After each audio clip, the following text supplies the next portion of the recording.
عمرو بن دینار نے سعید بن جبیر سے خبر دی۔ یہ دونوں حضرات سعید بن جبیر سے اپنی روایتوں میں ایک دوسرے سے کچھ زیادہ روایت کرتے ہیں۔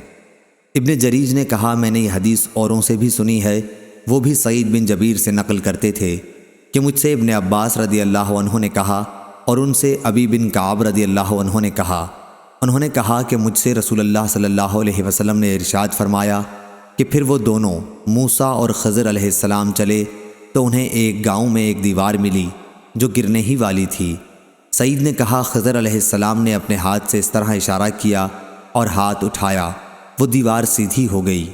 یعلی نے کہا میرا خیال ہے کہ سعید نے کہا خضر علیہ السلام نے دیوار کو اپنے ہاتھ سے چھوا اور وہ سیدھی ہو گئی۔ تب موسیٰ علیہ السلام بولے کہ اگر آپ چاہتے تو اس کام کی مزدوری لے سکتے تھے۔ سعید نے کہا حضرت موسیٰ علیہ السلام کی مراد یہ تھی کہ کوئی ایسی چیز مزدوری میں آپ کو لینی چاہیے تھی جسے ہم کھا سکتے، کیونکہ بستی والوں نے ان کو کھانا نہیں کھلایا تھا۔ صحیح بخاری حدیث نمبر 2267۔